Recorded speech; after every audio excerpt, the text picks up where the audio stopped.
नमस्कार, मी संकेत आणि आपण पाहत आहात मुंबई आउटलुक. मुंबई आउटलुकच्या माध्यमातून आपण महाराष्ट्रामध्ये जे राजकीय रणधुमाळी सुरू आहे, निवडणुकीचं वातावरण आहे आणि वातावरण हे तापलेलं आहे. 4 तारखेला म्हणजे 4 नोव्हेंबरला जे अर्ज भरले होते उमेदवारांनी, ते अर्ज मागे घेण्याची वेळ संपलेली आहे आणि सर्वच राजकीय पक्षांनी त्यांचा प्रचार जो आहे तो जोरात सुरू केलेला आहे. उद्धव ठाकरे असतील, राज ठाकरे असतील, शरद पवार असतील, बऱ्याच नेत्यांनी, महायुतींच्या नेत्यांकडून देखील असा प्रचार जो आहे तो सुरू करण्यात आलेला आहे. आणि ह्या निवडणुकीच्या वातावरणामध्ये जे उमेदवार उभे आहेत, मुंबई आउटलुकचा हा प्रयत्न आहे की जे उमेदवार उभे आहेत, ज्या मतदारसंघातून उभे आहेत, त्या मतदारसंघातील उमेदवारांकडे जाऊन त्यांचे विचार जाणून घेण्याचा आणि ते विचार तुमच्यापर्यंत पोहोचवण्याचा आमचा प्रयत्न राहील. आणि त्याच साखळीमध्ये आम्ही आज धारावीमध्ये आलेलो आहोत.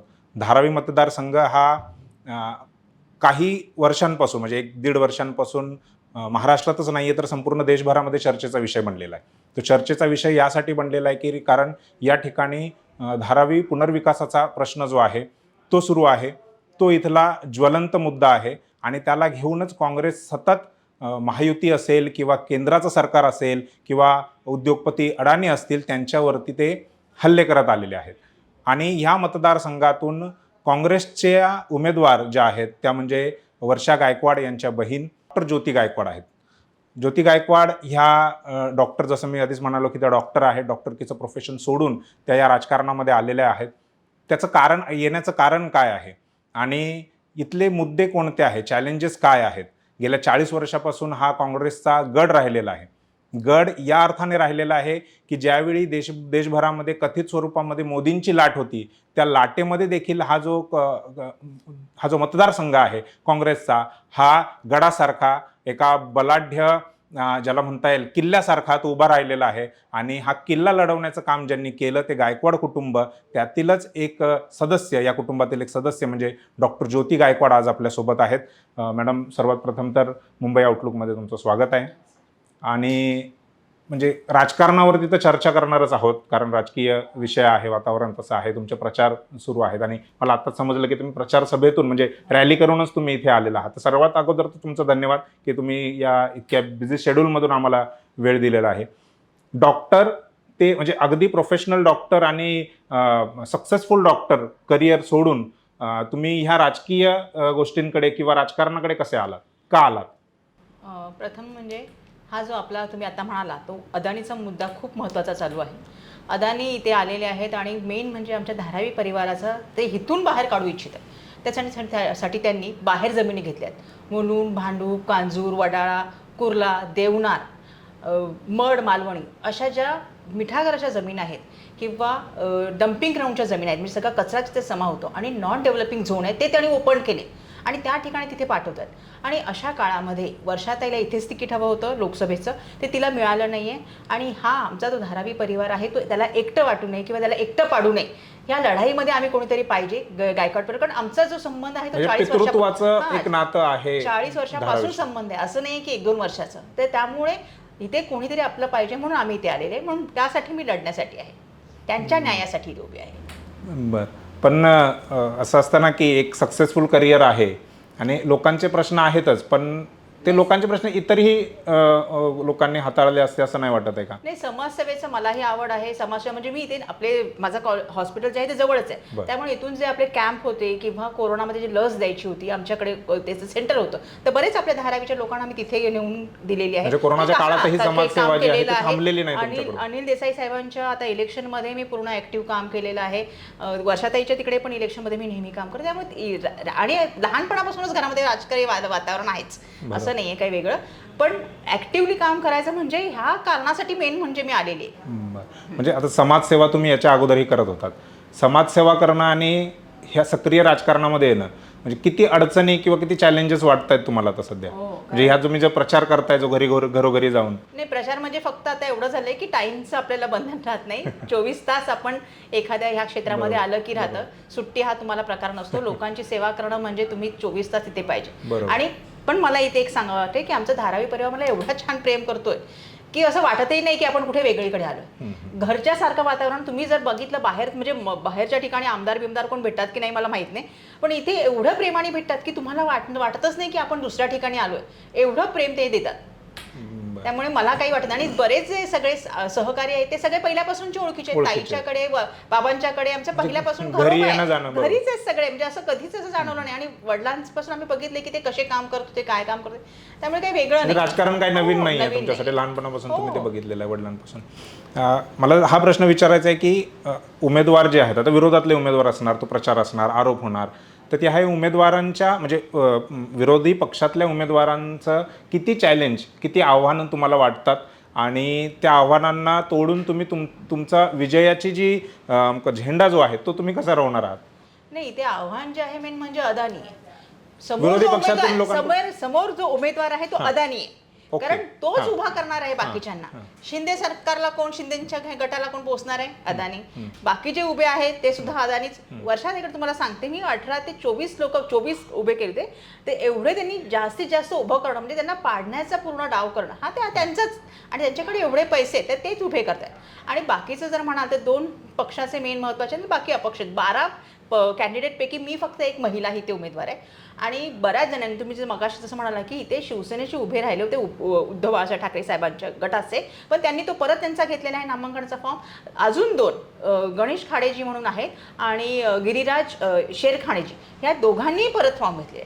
आणि MIMनी उभे नाही केलेलं आहे, वंचितने उभं केलेलं नाही आहे. असे बरेच म्हणजे आपल्याला सपोर्टही भरपूर प्रमाणात आहे. कारण सगळ्यांना इथे धारावी वाचवणं ही प्रायोरिटी आहे. कारण ज्यांना कळतंय, ज्यांनी विचार केलाय, कारण तुम्ही जर त्यांचा GR बघितला, हा जो प्रोजेक्ट आहे हा 1.5 ते 2 वर्षापूर्वीचा प्रोजेक्ट आहे. पण जो GR आलाय तो 4 ऑक्टोबर 2024ला आलाय. आणि त्याच्यामध्ये एवढे त्यांनी क्लॉज टाकले ते सगळे अदानीच्या फेवरमध्ये. म्हणजे फॉर एक्झाम्पल मी तुम्हाला सांगते की जी घरं देणार आहेत त्यांनी 2 प्रकार केले, एक पात्र आणि एक अपात्र. पात्र लोकांना, कमी लोकांना पात्र केले आणि 60 फीटच्या कोपऱ्यामध्ये जी रेल्वेची लीजची जमीन आहे, म्हणजे ती लीजची जमीन कधीच होणार नाही लोकांच्या मालकीची नावावर, कधीच 100% होणार नाही. ते पात्र लोक म्हणजे ते पण मालकीचं नाही. आणि दुसरं अपात्र लोकांना त्यांनी सांगितलं त्या जमिनी बाहेर घेतात आणि ती घरं सुद्धा रेंटलची असणार आहे. त्याचं साईज किती असणार आहे, त्याचं भाडं किती असणार आहे, हे सगळं अदानी ठरवणार. म्हणजे त्यांचा जो ग्रुप आहे तो ठरवणार आहे. नंतर त्यांच्यावर जी काही कार्यवाही केली अदानी ग्रुपनी, तर ते कोर्टातही जाऊ शकत नाही. म्हणजे संविधान कुठे आहे, लोकशाही कुठे आहे? आणि एखाद्याने विरोध केला तर तो अपात्र ठरवणार, हे त्यांनी त्यात लिहिलेलं आहे. हा GR काही मी काढलेला नाही, हा शासनाचा GR आहे आणि हा आम्ही सगळ्यांना सांगतोय. कारण हे एवढे त्यांनी बंधनं टाकली आहेत. आणि एक सांगते, हा जर प्रोजेक्ट फेल गेला तर त्याला 120% रिफंड कुठल्या प्रोजेक्टमध्ये आहे असं. म्हणजे तुम्ही संविधानाची पायमल्ली करताय. सगळा GR पूर्ण त्यांच्यासाठी बनवलाय. तुम्हाला हे माहितीच असेल की हे सरकार इकडचं असं महाराष्ट्रामधलं शिंदे सरकार किंवा NDA सरकार, हे दोन्ही सरकार ह्यांच्यासाठीच बनवलेले आहे आणि यांच्यासाठीच काम करतात. ज्याच्यामध्ये धारावीच्या लोकांचा काहीही विचार केला नाही. जर धारावीची लोक बाहेर गेली तर हा विकास धारावीचा कसा? हा धारावीचा विकास म्हणू शकतो का? हा धारावीचा विनाश आहे. आम्ही एवढंच म्हणतो, आम्हाला विकास हवा आहे. आम्हालाही वाटतं की आमच्या लोकांना घरं मिळावी, चांगलं मिळावं, कोणालाही अपेक्षा तीच आहे. पण जर तुम्ही इथून बाहेर काढून टाकणार आहे तर हा विकास कसला? ह्याला विकास का म्हणावं? आणि धारावीचा विकास, हा पुनर्विकास हा शब्दच का वापरताय तुम्ही? हा BKCच्या बाजूला असल्यामुळे तुम्हाला इथे BKC 2 बनवायचं आहे. त्यासाठी तुम्ही हे सगळे प्रयत्न करताय. हे सौघड उघड आहे. ह्या सगळ्या गोष्टींचा धारावीकरांचा म्हणजे कसा रिस्पॉन्स आहे? तुम्ही ते ज्यावेळी हे आम्हाला मुद्दे मांडताय, खूप लोकांना कळतंय. म्हणजे लोकांना हे नको आहे. नको आहे म्हणजे लोकं विकास हवा आहे, पण आम्हाला धारावीतच घर हवं आहे, हे आमचं सगळ्यांचंच मत आहे. इव्हन धारावीच्या लोकांचं मत आहे. आम्ही जे सगळे एकत्र महाविकास आघाडी आलेली एकत्र, सगळ्यांची हीच मत आहे की धारावीच्या लोकांना धारावीमध्ये घर. आम्ही असंही म्हटलंय की सेक्टर जसे आहे त्याचे तुम्ही घरं हे करा आणि त्यानुसार त्यांना डेव्हलप करा. म्हणजे ज्या सेक्टरमध्ये आहे त्या सेक्टरमध्ये त्यांना डेव्हलप करून द्या, हाच आमचा विचार आहे. म्हणजे उद्या तुमचं सरकार आलं म्हणजे येण्याचे चान्सेस पण तसे दिसत आहेत, सर्वेज वगैरे जे आहेत त्यानुसार, आणि वातावरण पण तसं दिसतंय. उद्या तुमचं सरकार आलं तर तुम्ही ह्या पुनर्विकासाच्या मुद्द्याला किंवा ह्या गोष्टीला तुम्ही कसं पुढे घेऊन जाणार? कारण विकास तर करावा लागणार आहे, लोकांना असं झोपडपट्टीमध्ये तर ठेवता येणार नाही. नक्की. तर तेच मी सांगते की जसे सेक्टर्स आहेत, काँग्रेसच्या काळातच हा सुरू झाला होता प्रोजेक्ट आणि काही काळाने थांबल्यानंतर मग परत अदानीच्या ग्रुपने हा घेतलेला आहे. तर ह्याच्यामध्ये असंच ठरवलं होतं की सेक्टर वाईज डेव्हलपमेंट, कारण प्रत्येक सेक्टरचे वेगळे पॉईंट आहे, प्रत्येक सेक्टरचा वेगळा डेव्हलपमेंट आहे आणि त्यानुसारच करणार आहोत. म्हणजे तुम्ही अदानीलाच हा प्रोजेक्ट देणार की नाही नाही, मग माझा प्रश्न असा आहे की अदानीलाच देणार. समजा त्याच्यामध्ये तुम्ही क्लॉज वाईज तुम्ही सांगितले की क्लॉज काही चुकीचे आहेत, बरेचसे तुम्ही क्लॉज सांगितले, तर ते क्लॉज चेंज जर करायला अदानी तयार असेल तर तुम्ही अदानीलाच तो प्रोजेक्ट देणार की इतर पुन्हा टेंडर काढून? कारण आदित्य ठाकरे यांचं असं म्हणणं आहे की टेंडर काढताना सगळी जी प्रोसेस आहे टेंडरची ती बायपास करून हा प्रोजेक्ट अदानीला दिलेला गेलेला आहे. तर तुम्ही पुन्हा टेंडर काढणार की पुन्हा फक्त अदानीला सांगणार की हे क्लॉज आहेत हे चेंज नाही, करा? आपण दोन्ही प्रयत्न करणार. पहिलं बघणार की ते त्यांनी क्लॉज चेंज करून जर केलं तर चांगली गोष्ट. आपल्याला जसं हवंय म्हणजे तुमचा विरोध अदानी ह्या उद्योगपतीला नाही, नाही? आपल्याला कोणालाही आमचं हेच आहे म्हणणं की तुम्ही आम्हाला चांगलं द्या. तुम्ही एकाच माणसं त्याचाच विचार करून जर केला तर मग अदानी असेल तर आम्हाला तोही नको. जर तो नसेल विचार करत तर तो नको. जर तो विचार करत असेल तर असायला काय हरकत आहे. पण त्यांनी नीट केलं पाहिजे. जर नसेल तर आम्हाला अदानी नको. कारण त्यांना जर एवढा त्रास होत असेल डेव्हलप करायला, कारण ऑलरेडी BMC मध्ये त्यांनी पैसे जमा केले होते आपल्या ह्याच्या धारावीच्या फंडसाठी, आणि ते पैसे जमा झाल्यानंतर परत रिटर्न पाठवले त्या शिंदे सरकारने. त्यांना कळलंय की इथे ऑलरेडी फंड जमा होतोय तर त्यांनी तो परत पाठवलाय. तर जर अशा माध्यमातून होत असेल तर आम्हाला तोही चालेल. आपल्याला फक्त डेव्हलपमेंट चांगल्याच पद्धतीने झाली पाहिजे आणि लोकांना त्रास न देता झाली पाहिजे. विकास पाहिजे, झाला विकास हां, कोण करतोय हा एक दुय्यम मुद्दा ठरेल. धारावीचा विकास चांगल्या पद्धतीने झाला पाहिजे. लोकांचा विचार करून त्यांच्यासाठी झाला पाहिजे, त्यांना काढून नाही झाला पाहिजे. एवढंच. बरं, मग हे जे आता हा जो अदानीचा मुद्दा आहे किंवा धारावी पुनर्विकास, तुम्ही त्याला पुनर्विकास असं म्हणत नाही आहात, विनाश म्हणत आहात, पण तरी तर हा मुद्दा सोडून धारावीमध्ये असे कोणते मुद्दे आहेत की जे तुम्हाला ह्या विधानसभेच्या निवडणुकीच्या प्रचारामध्ये तुम्ही उचलताय, लोकांपर्यंत पोहोचवताय, किंवा लोकांकडून असे काही मुद्दे तुमच्या समोर आलेले आहेत का या मुद्द्याला सोडून? आहेत ना. गल्ल्या साफ करण्याचा जो प्रश्न आहे तो आहे. नाले साफसफाई जी पावसाच्या आधी होते ती आहे. नंतर लाईटचा प्रॉब्लेम आहे, लाईट बऱ्या प्रमाणात आहे. पाण्याचा प्रश्न आहे, पाण्याचं प्रेशर कमी आहे. असे बरेच प्रॉब्लेम्स आहेत. आणि ते आम्ही BMCला, तर ते पण मी सांगते की BMCच्या निवडणुका झालेल्या नाही 2-2.5 वर्षामध्ये. त्यामुळे आम्ही त्यांना वारंवार सांगत आहोत, BMCच्या ऑफिसमध्ये जात आहेत, त्यांच्याकडे गाड्यांच्या कमी आहे, त्यांच्यामध्ये लोकांची कमी आहे. हेच त्यांची कारणं आम्हाला वारंवार येत आहेत. काही अधिकारी कामही करत आहेत चांगलं, आणि कचरा जो आपला आहे तो कचरा उचलणं वगैरे, तर ते अधिकारी कामही करत आहेत आणि काही अधिकारी त्रासही देत आहेत. पण काम तशी चालू आहे आणि ह्याच्या पुढे मी त्याच्यावर जास्त लक्ष देण्याचं तेही माझं काम राहील. आणखीन आणि जे बिल मी तुम्हाला सांगितलं की बिलं जी आहेत आता अदानी ग्रुपला दिल्यामुळे एवढी बिलं वाढलेली आहेत की आता इथे जो लोक आहेत आमच्याकडे हातावर पोट आहेत त्यांची. एक दिवसाची रोजगार मिळाली, त्याला रोजंदारी मिळाली तर त्यांच्यावर त्यांचं घर चालतं. आणि ह्यांची बिलं जी आहे ती 3 पट 4 पट वाढलेली आहे. ते एवढी बिलं त्यांना देणं परवडत नाहीये. हा सगळा प्रश्न तिथे चालू आहे. याच्या व्यतिरिक्त आणखीन असं विचारायचं होतं की राज्याच्या म्हणजे हा विधानसभेची निवडणूक असली तरी हा मुद्दा काय केवळ फक्त एका विधानसभे म्हणजे एक आमदार तिथे गेल्याने तो मुद्दा सुटणार नाहीये. तर बाकीचे मुंबईतले जे 36 विधानसभेच्या जागा आहेत त्यावर तुमचं काय म्हणणं? म्हणजे हा थोडासा वेगळा प्रश्न होईल, पण तरी तुमचं आकलनाने तुम्ही काय सांगाल? मला जो आता हे तुम्ही अदानीशीच मी संबंधित परत बोलते, कारण त्यांना जो डेव्हलप करायचं ते सगळे त्यांनी मुंबईत टाकतात.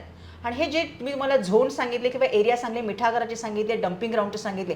मिठागरामध्ये जे आपलं जे पाणी आहे ते हजारो लिटर पाणी पावसात तिथे थांबतं, तिथे साठवलं जातं आणि त्याच्यामुळे मुंबई डुबत नाही.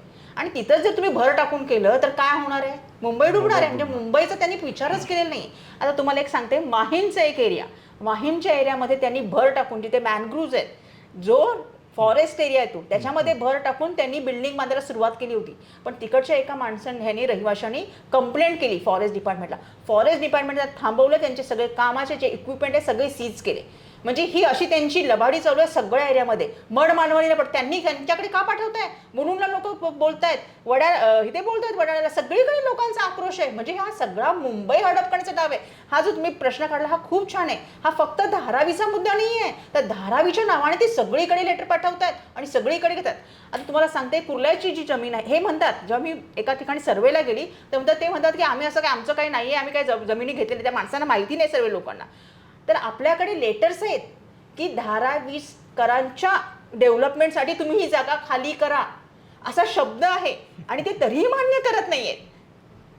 आता तुम्ही जर बघितलं तर 30 सप्टेंबर, 10 ऑक्टोबर आणि 14 ऑक्टोबर ह्या दिवसामध्ये शेवटी 2024ला त्यांच्या ज्या कॅबिनेट झाल्या त्यामध्ये सगळ्या देवनारच्या वगैरे जमिनी घेतात. देवनारची जमीन तुम्हाला सांगते डम्पिंग ग्राउंडची जमीन आहे. तिथे सगळी, किंवा मुलुंडची डम्पिंग ग्राउंडची, सगळा मुंबईचा कचरा जातो तिथं. कचरा ठेवल्यावर पॉयझनस गासेस होतात हे सगळ्यांना माहिती आहे. त्या गॅसेसमध्ये जर तुम्ही आजूबाजूचे सर्वे केला देवणाच्या साईडचा तर तिथे रेस्पिरेटरी ट्रॅकचे डिसीज आहेत, सगळे श्वासाचे डिसीज आहेत, दमा म्हणू शकता तुम्ही, TB म्हणू शकता, अजून न्यूमोनिया आहेत, कॅन्सरसारखे डिसीज होतात, तिकडं ते काढणार आहेत आणि नंतर तिथे बांधणार आहेत. देवनार वगैरे त्या ठिकाणी तर जे औषधं जे आहेत ना ते एक्सपायरी औषध तिथे जाळतात आणि त्याच्यामुळे जे वायू प्रदूषण होतं ते वेगळंच होतं. सगळंच आहे ते. त्यामुळे आणि तिथे का पाठवताय? अहो तुम्हाला संविधान पण सांगतं की प्रत्येकाला स्वास्थ्यपूर्ण जीवन जगणं हा हक्क आहे, अधिकार आहे आणि तो तुमचा अधिकार तुमचा अधिकार तुम्ही छिनताय. का छिनताय? म्हणजे का फक्त गरीब आहे म्हणून? गरीब आहे म्हणून तुम्ही सगळ्या गोष्टी आमच्या घेणार आणि आम्हाला कुठेही टाकणार? म्हणजे हा किती अन्याय बघा. म्हणजे सर्वसामान्य लोकांनी ते जगणंही मुश्किल झालेलं आहे. एवढी काय हुकुमशाही झालेली. आपण इंग्रजांच्या काळात बघत होतो की अशा गोष्टी की तुमच्यावर सगळं लादलं जायचं, पण आता आपल्या लोकशाहीमध्ये सुद्धा हे लादलं जाते. हे खूप भयावह स्थिती आहे ही. पुढचे तुमचे प्रचाराचा रोडमॅप काय आहे? कारण तुम्ही म्हणजे माझ्या माहितीप्रमाणे तुम्ही राजकारणामध्ये नवीन आहात, म्हणजे राजकारण तुम्ही जरी घरात असताना बघितलं असेल तरी सक्रिय राजकारण हे तुमच्यासाठी नवीन आहे. प्रचाराची धुरा ही वर्षा गायकवाड यांच्याकडेच आहे आणि पुढचा रोडमॅप काय आहे? म्हणजे पुढचे आता काय 20 तारखेपर्यंत जसे राजकारणाचं चालतं, जे आहेत आपल्या रॅलीज चालू आहेत, मेगा रॅलीज चालू आहेत, आपलं तर प्रचार सभा कोण येणार प्रचार सभा राहुल गांधी? आता राहुल गांधीचं मला माहित नाही, पण आजच BKC ला एक मीटिंग आहे सगळ्या महाविकास म्हणजे त्यावेळी ठरेल. बरं. धन्यवाद मॅडम आमच्याशी बोलल्याबद्दल आणि तुमच्या पुढील वाटचालीस मुंबई आउटलुककडून तुम्हाला हार्दिक शुभेच्छा. तर या होत्या धारावी मतदारसंघातून उभ्या असलेल्या काँग्रेसच्या तिकिटावर काँग्रेसच्या अधिकृत उमेदवार असलेल्या ज्योतिताई गायकवाड आणि त्यांनी बराच वेळ त्यांचा प्रचारातला जो आहे तो आमच्यासाठी दिलेला आहे. त्यांचं पुन्हा एकदा आभार व्यक्त करूया आणि हा व्हिडिओ जर तुम्हाला आवडला असेल तर तुम्ही या व्हिडिओला लाईक करू शकता.